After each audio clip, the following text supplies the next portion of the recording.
Good morning, everyone.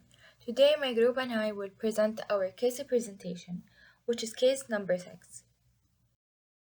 So, first of all, we're gonna start with patient personal data, which is general data. He is 89 years old, male, and for the ethnicity, it's not mentioned. Moving to the type complaint, the patient complained of swelling, pain, paresthesia on the right side of the face and knee. Then we have the history of present illnesses. We have swelling, pain, paresthesia. And then we have the past medical history. He has an ischemic stroke 7 years back. Also, he diagnosed with stage 2 oral cancer and he had undergone surgery 6 years back. For the past dental history, it's not mentioned. Family history, it's not mentioned.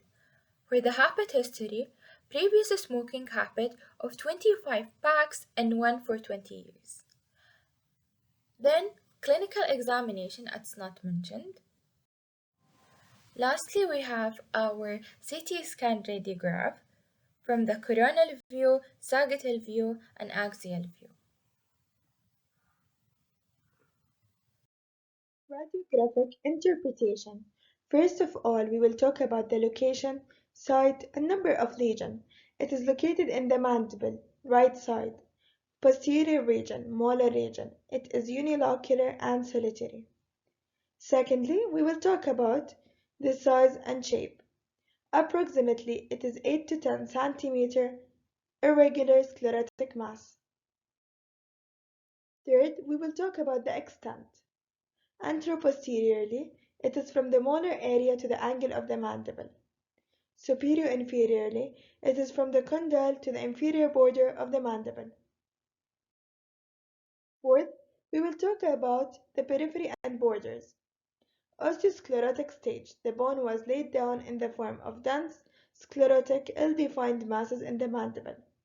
The cortical plate of the jaw was lost. Fifth is the internal structure.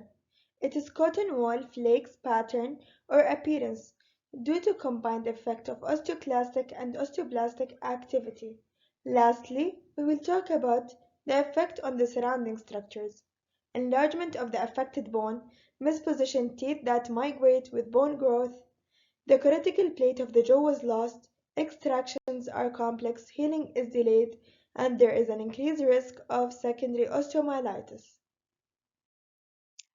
The radiographic differential diagnosis includes metastatic prostate adenocarcinoma, osteosarcoma, polystotic fibrous dysplasia, and Paget's disease.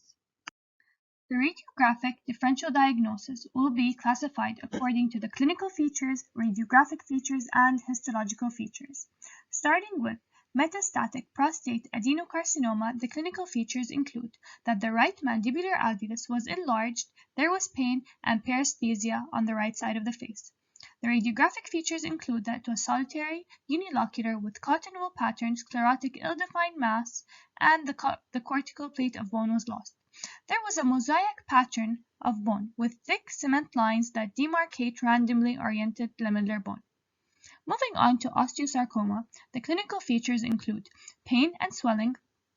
The radiographic features include a sunburst appearance, the periosteal lifting with formation of Codman's triangle, new formation of bone on the soft tissue, and it's composed of proliferation of spindle-shaped cells.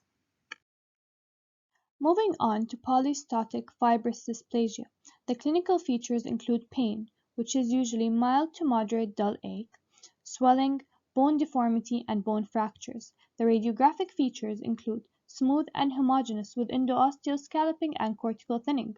The borders are well defined. The histological features include irregularly shaped trabeculae of immature woven bone scattered in a loosely arranged hypercellular fibrous connective tissue stroma and curvilinear shapes. Moving on to the last differential diagnosis, Paget's disease. The clinical features include pain, deformity, and it may lead to fracture of the affected bone, bone enlargement, and increased focal temperature. It may be asymptomatic. The radiographic features include a cotton wool appearance, well circumscribed radiolucency, loss of lamina dura, pulpal radiopacity, root resorption, and hypercementosis. The histological features include increased osteoblastic activity and irregular cortical bones with the presence of a hematoxylic reversal line giving a mosaic pattern. Histopathological investigation not to provider, case analysis, definitive diagnosis, metastatic prostate adenocarcinoma. Management. The usual management is androgen blocked, combined or not with chemotherapy. The prescription of bisphosphonates, radiotherapy, even the cytoradiative surgery, or the metasmectosis to improve the quality of life recognized by the palliative purpose. The bisphosphonates slow the differentiation of common precursor cell, promote apoptosis, and suppress cell bone resorption by the osteoclast. This is our reference, and thank you.